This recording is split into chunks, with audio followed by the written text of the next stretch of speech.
తెలంగాణ రాష్ట్రం ఇచ్చే క్రమంలో ఆ పక్కనున్న ఆంధ్రప్రదేశ్ లో 25 ఎంపీలు పోయినా సరే 175 ఎమ్మెల్యేలలో డిపాజిట్ దక్కకపోయినా సరే తెలంగాణ ప్రజల యొక్క సుదీర్ఘమైన ఆకాంక్ష తెలంగాణ ప్రజల పోరాటాన్ని నిజం చేయాలి అని చెప్పి సోనియమ్మ తల్లి మనకు తెలంగాణ రాష్ట్రం ఇచ్చింది.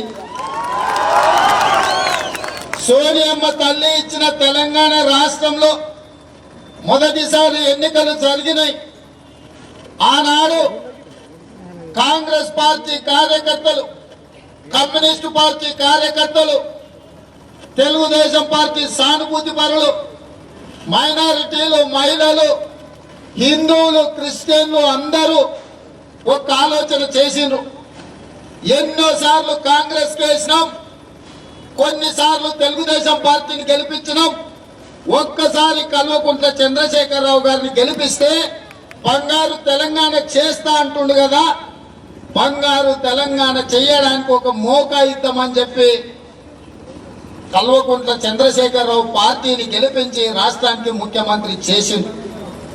ఇవాళ 52 నెలలు పూర్తయిన సందర్భంలో నిజాం సాగర్ చౌరస్తాలో ఎల్లారెడ్డి నుంచి వచ్చిన మిత్రులు, కామారెడ్డి నుంచి వచ్చిన యువకులు, మిత్రులు 52 నెలలలో తెలంగాణ రాష్ట్రానికి జరిగిందేంది, ఆత్మ బలిదానాలు చేసుకున్న అమరవీరుల కుటుంబాలకు వచ్చిందేంది, చదువులు పోటీ పరీక్షలను పక్కన పెట్టి గ్రూప్ 1 లో గ్రూప్ 2 పరీక్షలు రాయకుండా నిరంతరం తెలంగాణ ఉద్యమంలో క్రియాశీలకంగా ఉండి నిరుద్యోగ యువత పోరాటం చేస్తే వాళ్ళ పరిస్థితి ఎట్లా ఉందో ఆనాడు రాజశేఖర రెడ్డి కాంగ్రెస్ పార్టీ ప్రభుత్వం ప్రతి పేదవాడి బిడ్డ కార్పొరేట్ చదువులు చదవాలి, మీరు డాక్టర్లైనా, ఇంజనీర్లైనా, లాయర్లైనా, మీరు పీజీలు చేసినా, పిహెచ్డీలు చేసినా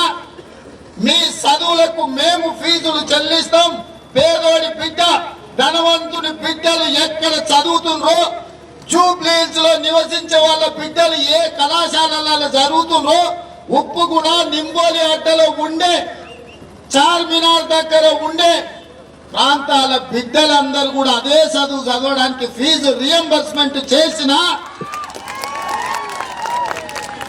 అదే విధంగా ఆరోగ్యశ్రీ పథకం ద్వారా పేదవాడు ప్రభుత్వ దవాఖానలో వైద్యము అందక ఊపిరాగి చచ్చిపోతుంటే ప్రతి పేదవాడు ఆరోగ్యం బాగాలేనప్పుడు ఆరోగ్యశ్రీ, రాజీవ్ గాంధీ ఆరోగ్యశ్రీ పథకాన్ని ఇచ్చి అపోలో లాంటి ఆసుపత్రులలో వైద్యం చేసుకోవడానికి 2 లక్షల రూపాయలు ఉచితంగా ఇస్తున్న సందర్భంలో రైతుల కష్టాలు తీరాలంటే, రైతుల కన్నీళ్లు తూడవాలంటే ఉచిత కరెంటు ఇవ్వాలి అని 9 గంటలు ఉచిత కరెంటు నికార్స్గా ఇచ్చిన కాంగ్రెస్ పార్టీ రైతులకున్న అప్పుల రుణమాఫీ చేస్తేనే రైతులకు రుణ విముక్తి కలుగుతుందని చెప్పి ఆనాడు రాష్ట్రంలోనే కాదు దేశంలో ఉండే అందరు రైతులకు రుణమాఫీ చేసిన కాంగ్రెస్ పార్టీ లోను కూడా ఏ సోరా ఎసే బాగుండే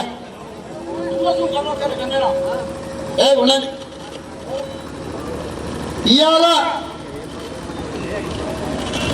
అరే బాయ్ చూడవు జరా ఇవాళ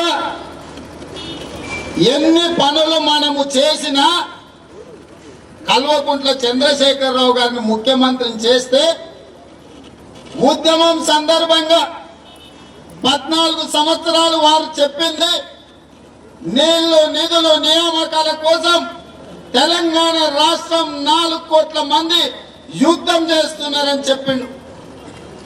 ఎన్నికల మేనిఫెస్టోలో డబుల్ బెడ్రూమ్ ఇండ్లు ఇస్తా, డబ్బా ఇండ్లు వద్దు అన్నాడు. దళితులకు 3 ఎకరాల భూమి అన్నాడు. ఇంటికో ఉద్యోగం అన్నాడు. గిరిజనులకు 12% రిజర్వేషన్ అన్నాడు. మైనారిటీ సోదరులకు 12% రిజర్వేషన్ అన్నాడు. కేజీ నుంచి పీజీ ఉచిత నిర్బంధ విద్య అన్నాడు. డ్వాక్రా సంఘాల రుణమాఫీ ఏంటండి వీడియో నచ్చిందా? అయితే ఓ లైక్ వేసుకోండి, లేదంటే ఓ కామెంట్ చేయండి. ఎప్పటికప్పుడు మా వీడియోస్ చూడాలంటే సబ్స్క్రైబ్ చేసుకోండి.